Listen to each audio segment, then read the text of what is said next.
PSC से शिक्षक की बहाली नहीं हुई कि कई तरह के धांधली का लगातार जो है कि खुलासा हो रहा है। अब देखिए एक बड़ी जानकारी पूर्णिया जिला स्थापना से निकलकर सामने आ रही है, जहां पर एक बीपीएससी शिक्षिका जो कि टीआरई 1 से कह लीजिए बनी है बीपीएससी शिक्षिका, लेकिन उससे पहले वो नियोजित शिक्षिका थी। इसके विषय में कुछ शिक्षक अभ्यर्थियों के द्वारा विभाग को फर्जी डोमिसाइल से शिक्षक बहाली में सेंधमारी करने की शिकायत की गई थी। उस पर जो है कि बड़ी कार्रवाई हुई है और जो है कि क्या कुछ मामला है आगे हम आपको वीडियो में दिखाते हैं। साथ ही साथ आज के इस वीडियो में हम बात करेंगे क्या बीपीएससी शिक्षक बहाली में पेपर लीक का जो मामला था, क्या ईओयू के साथ साथ सीबीआई भी जांच करेगी क्या?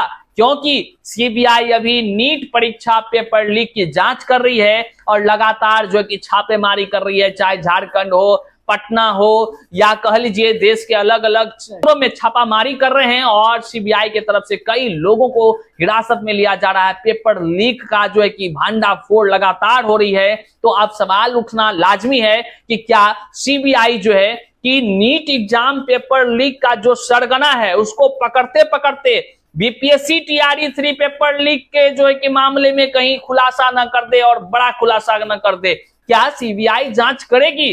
क्या कितने शिक्षक फर्जीवाड़ा करके आखिर बने हैं बीपीएससी से शिक्षक? क्या कुछ होगा? इन तमाम चीजों पर हम बात करेंगे। साथ ही साथ क्यों आखिर बिहार सरकार सीबीआई के पास जो है कि बीपीएससी पेपर लीक का मामला नहीं भेज रही है, जबकि जो है बिहार में नित्य नए दिन जो है हर एक फर्जीवाड़ा का उजागर होता है। आपको तमाम सबूत के साथ हम वीडियो में दिखाते हैं, बताते हैं तमाम चीजों पर। चलिए करते हैं वीडियो शुरू। से पहले नमस्कार, मैं हूं हरे कृष्ण प्रकाश और आप देख रहे हैं साहित्य आजकल। साहित्य आजकल का मतलब ही है वह सच्चाई जो जाननी आपके लिए है बेहद आवश्यक। साथियों, चैनल पर नए हैं तो सब्सक्राइब कीजिएगा और अपने तमाम साथियों तक इस वीडियो को शेयर जरूर कर दीजिएगा और अपने तमाम सोशल साइट्स पर इस वीडियो का लिंक को जरूर साझा कीजिएगा ताकि यह सच्चाई जन जन तक पहुंच सके। सबसे पहले बात करते हैं पूर्णिया जिला। पूर्णिया जिला से हाल ही में आपने देखा था कि बीपीएससी शिक्षक बहाली की प्रक्रिया में जो सेंधमारी लोगों ने किया, चाहे वो अदर स्टेट वालों हो या फिर जो है कि बिहार के ही हो, लेकिन जो अयोग्य लोग हैं उसका जो है कि कह लीजिए तो शिक्षक बहाली में बीपीएससी ने अनुशंसा कर दिया, जिस कारण से हर जिला में जो है कि बीपीएससी शिक्षक जो अयोग्य होते हुए भी आज बीपीएससी शिक्षक बन गए। वैसे लोगों की लिस्ट जो है कि पूर्णिया से पिछले दिन आपने देखा था कि जारी हुआ था, जिसमें कि अलग अलग तरह से जो स्पष्टीकरण मांगा गया था।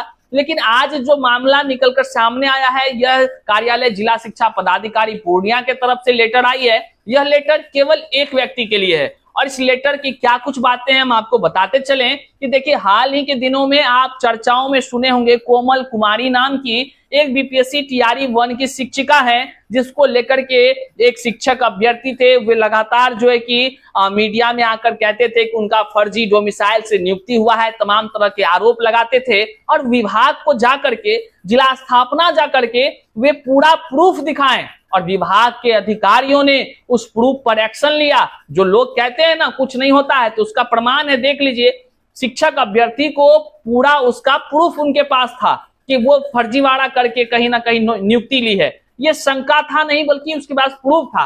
वो प्रूफ अब अधिकारियों को जाकर उन्होंने दिखाया, तो स्थापना के अधिकारियों ने इस तरह का लेटर जो है कि जारी कर दिया है और जारी करते हुए तमाम स्पष्टीकरण मांगा है। आप यहाँ स्क्रीन पर देख रहे हैं, सेवा में कोमल कुमारी बीपीएससी टीआरई 1 की शिक्षिका, प्राथमिक विद्यालय ढलैया प्रखंड जलालगढ़ में अभी वो कार्यरत हैं। और विषय स्पष्टीकरण के संबंध में महाशय उपयुक्त विषय मुकेश नंदन द्वारा अदो हस्ताक्षर कार्यालय में आपके विरुद्ध अवैध ईडब्ल्यूएस प्रमाण पत्र तैयार करके के नगर प्रखंड अंतर्गत प्राथमिक विद्यालय रहीपुर मुसहरी में पदस्थापित होने का संबंधित परिवाद पत्र समर्पित किए हैं। अतएव प्राप्त परिवाद पत्र अनुलग्नक सहित संलग्न करते हुए निर्देश दिया जाता है कि परिवाद पत्र में वर्णित बिंदुओं पर साक्ष्य सहित अपना स्पष्टीकरण प्राप्त पत्र प्राप्ति के 3 दिनों के अंदर अदो हस्ताक्षरी कार्यालय में उपलब्ध कराना सुनिश्चित करें ताकि अग्रतर कार्रवाई की जा सके। तो देख रहे हैं किस प्रकार से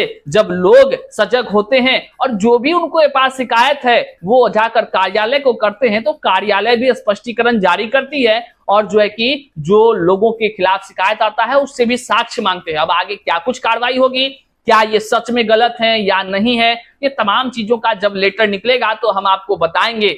लेकिन अब सबसे बड़ा सवाल उठता है, जिस प्रकार से बिहार में शिक्षक बहाली की प्रक्रिया हुई और इस शिक्षक बहाली की प्रक्रिया में टीआरई 1 होता है, टीआरई 2 होता है और फिर जाकर के पेपर लीक हो जाता है टीआरई 3 में। जहां टीआरई 3 में पेपर लीक होता है, शिक्षक अभ्यर्थी लगातार आवाज उठाते हैं और इस आवाज उठाने के बाद आखिरकार जो है कि बीपीएससी को टीआरई 3 का पेपर जो है कि रद्द करना पड़ता है, जिसका कह लीजिए फिर से अब आने वाले दिनों में एग्जाम होनी है। लेकिन इसी बीच एक और काम होता है कि बिहार नहीं पूरे देश भर में नीट की परीक्षा आयोजित होती है और नीट परीक्षा के क्रम में फर्जीवाड़ा का बात सामने आता है और धांधली की बात सामने आने पर जो है कि काफी शोर शराबा हंगामा होता है, सब लोग बोलते हैं और जो है कि नीट पेपर रद्द नहीं होता है, लेकिन उसकी री एग्जाम तो होती है। लेकिन इसमें बड़ी बात हो जाती है कि सीबीआई जांच कराने की योजना होती है और अंततः सीबीआई को जांच का आदेश दे दिया जाता है या जिम्मेदारी दे दिया जाता है कह लीजिए। मतलब नीट पेपर लीक की जांच सीबीआई कर रही है। लेकिन जब सीबीआई जांच कर रही है, इस क्रम में नित नए खुलासे हो रहे हैं। अब देखिए क्या खुलासा है। अभियुक्तों से पूछताछ और जांच के बाद आर्थिक अपराध इकाई का भी खुलासा हो चुका है। याद है आपको कि बीपीएससी टीआरई 3 पेपर लीक की जांच ईओयू कर रही है और इसमें जो खुलासे हुए हैं, संजीव मुखिया ही शिक्षक भर्ती पेपर लीक का सरगना है। बताते चलें, इसी संजीव मुखिया का खुलासा जो है कि नीट पेपर लीक के मामले में सीबीआई ने भी किया है। जी हां, आप सही सुन रहे हैं, सीबीआई ने इसी संजीव कुमार मुखिया को पेपर लीक में कह लीजिए तो मास्टरमाइंड बताया है, इनका सरगना बताया है। मतलब पेपर लीक कराने वाला इनको ही करार दिया जा रहा है और अभी भी जांच चल रही है। अब सबसे बड़ा सवाल यह उठता है कि जहां एक तरफ नीट पेपर रद्द भी नहीं हुआ है, मतलब समझिए अभी फर्जीवाड़ा प्रूफ भी नहीं हुआ है, वहीं पर सीबीआई जांच आयोजित हो जाती है। इसका मतलब यहां यह होता है कि नीट पेपर लीक की धांधली प्रूफ करने के लिए सीबीआई जांच का आदेश सरकार देती है और वहीं पर जहां बिहार में भी देश भर से शिक्षकों को चयन करने के लिए बीपीएससी टीआरई 1 और 2 और 3 आयोजित की जाती है, यहां पे फर्जीवाड़ा होता है, पेपर लीक होने के बाद रद्द तक हो जाता है। लेकिन बिहार सरकार या देश के प्रधानमंत्री के तरफ से जो है कि इस पेपर लीक के बाद जो सीबीआई जांच का आदेश नहीं दिया जाता है।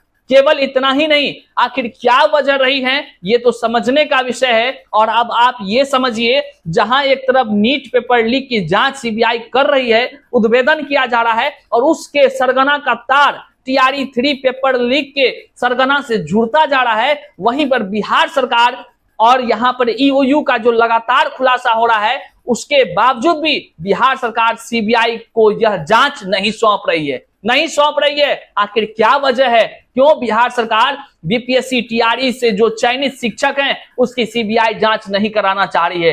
केवल बात इतनी ही नहीं है, इसके पीछे का लॉजिक भी समझिए। आखिर क्यों जरूरत है? आज बिहार में जो शिक्षक बहाली की प्रक्रिया हुई है, आप टीआरई 1 और टीआरई 2 की केवल बात को समझिए, वहां पर व्यापक पैमाने पर धांधली हुआ है। ये हम आरोप नहीं बल्कि विभाग के तरफ से ही जो है कि लगातार लेटर जारी होता है, जिसको आप स्क्रीन पर भी देख रहे हैं। और इस लेटर के अनुसार से धांधली का पूरा सबूत है कि अयोग्य लोगों को किस प्रकार से अदर स्टेट वाले अयोग्य लोगों को कुछ अधिकारियों की मिली भगत से वैसे अयोग्य लोगों को नियुक्ति पत्र दे दिया गया। यहां पर बीपीएससी टीआरई 1 और 2 से शिक्षक बना दिया गया। बहरहाल उसको चुन चुन कर अब विभाग की तरफ से निकाला जा रहा है और इसकी संख्या जो है कि हजारों में है। औरंगाबाद हो, मधुबनी हो, आप समस्तीपुर हो, खगड़िया हो, दरभंगा हो, आप जिस क्षेत्र की बात करेंगे, कटिहार हो, पूर्णिया हो, बेगूसराय हो, हर तरफ से फर्जीवाड़ा करने वाले जो बीपीएससी से शिक्षक बने हैं उसकी कह लीजिए नियुक्ति पत्र रद्द या उस पर जो है कि स्पष्टीकरण जारी वाला लेटर जारी हो चुका है। और साफ शब्दों में लेटर में लिखा है कि ये लोग विभाग को दिग्भ्रमित करके कह लीजिए तो अयोग्य होने के बाद भी जो है कि यहाँ पर बीपीएससी से शिक्षक बन गए हैं। अब समझिए तथ्यों को। इसका मतलब है कि बीपीएससी टीआरई 1 और 2 में भी ठीक टीआरई 3D के तरह जो है कि व्यापक पैमाने पर धांधली हुई, जिसका प्रमाण आज विभाग खुद दे रही है। और सबसे बड़ा ये भी सवाल उठता है, आखिर इतने सारे प्रमाण के बाद भी जो है कि बीपीएससी टीआरई 1 और 2 को रद्द न करना, आखिर सरकार की क्या वजह है? जहां पर योग्य शिक्षक अभ्यर्थियों के जगह ऐसे अयोग्य लोगों की बहाली करा दी गई, जिसको कि अब विभाग खुद पकड़ पकड़ के निकाल रही है, तो फिर योग्य लोगों के साथ तो अन्याय हो गया ना, अन्याय हो गया। और इस तरह तमाम जहां ईओयू जांच कर रही है, सीबीआई जो है कि नीट की जांच कर रही है, जबकि यहां प्रूफ हो गया है कि हाँ भाई यहां पेपर लीक हुआ है, तो बड़ी मछलियों को आखिर क्यों सरकार बचा रही है? सबसे बड़ा सवाल यह है। आज सीबीआई से जब जांच शुरू हुई तब ना जो है कि देखिए ढेरों सारे क्षेत्रों में पकड़ा रहे हैं, तो बिहार में तो कई सारे अधिकारियों की भी मिली भगत है, कई सारे मंत्रियों का मिली भगत है, जो लोग पैसों के बल पर बिहार में शिक्षक बहाली की प्रक्रिया को अंजाम दिए हैं और जो है कि अयोग्य लोगों की बहाली करा दी है। वो तो धन्यवाद कहिए कुछ जिलों के जो शिक्षा पदाधिकारी हैं, उन्होंने अपना ज्ञान का परिचय दिया, हाई कोर्ट के आदेश का पालन किया, और जो लोग अदर स्टेट वाले 90 से कम अंक के थे, जो स्टेट में 75 से कम अंक के थे, वैसे लोग अयोग्य लोगों की उसकी नौकरी को खत्म करने का आदेश जारी किए। अभी भी बहुत सारे ऐसे हैं जो प्रश्न पत्र रट्टा मार करके बने हैं, वे लोगों को आखिर कैसे पकड़ा जाए? टीआरई 3 के पेपर लीक का मास्टरमाइंड अब भी नहीं पकड़ाया है। बहुत सारे सवाल हैं, काफी सवाल हैं, और जो वैसे अधिकारी जिन्होंने डीबी कराया और डीबी में भी नहीं रोका, ऐसे अयोग्य लोगों को शिक्षक बनाया, आखिर उस लोगों की क्या मिली भगत है? सरकार की आखिर क्या क्या मंशा है? क्यों नहीं आखिर इसकी उच्च स्तरीय जांच कराती है? ये सबसे बड़ा सवाल है। लेकिन आपको साथियों बताते चलें कि नीट पेपर लीक का तार धीरे धीरे जो है कि बीपीएससी टीआरई 3 के सरगना से जुड़ गया है, और जो है कि बीपीएससी टीआरई 3 पेपर लीक का भी मास्टरमाइंड संजीव मुखिया और उसके बेटे बताए जा रहे हैं, और नीट का भी वही बताए जा रहे हैं। आने वाले दिनों में यदि सीबीआई का जांच में जो है कि बीपीएससी टीआरई 3 के मास्टरमाइंड नीट पेपर लीक की जांच करते करते कहीं सीबीआई बीपीएससी टीआरई का नहीं धांधली का भांडाफोड़ कर दे तो कोई बड़ी बात नहीं है, और आने वाले दिनों में बड़ा अपडेट होने वाला है। लेकिन एक और बड़ी अपडेट है, पेपर लीक करने वाले रिश्तेदारों के खातों की अब होगी जांच। विभिन्न प्रकार की जांच होगी, कौन चीज खरीदा है, कौन जमीन खरीदा है, किसके किसके पास पैसा दिया है, और फिर यही नहीं किस किस गाड़ी से वो यात्रा किया है, सबका जांच होगा। और ऐसा होगा तो निश्चित तौर से नीट पेपर लीक का मामला सीधे बीपीएससी टीआरई 3 से जुड़ जाएगा, और यहां पर जो है कि भांडाफोड़ तो होना ही होना है। बहरहाल आने वाले दिनों में जो है इसको लेकर के कहीं कुछ ऐसा ना अपडेट आ जाए कि बीपीएससी टीआरई 1 और 2 में भी भयानक धांधली हुआ था, इसलिए इसको रद्द कर दी जाती है, तो घबराइएगा नहीं, ये बड़ी बात नहीं है। ऐसा होने की संभावनाएं भी 90% है। बहरहाल अपने तमाम साथियों तक इस वीडियो को साझा कीजिएगा। मिलते हैं फिर से नई जानकारी के साथ, तब तक के लिए जय हिंद। लेकिन जाते जाते चैनल पर नए हैं तो सब्सक्राइब कीजिएगा। बहुत बहुत शुक्रिया, प्रणाम।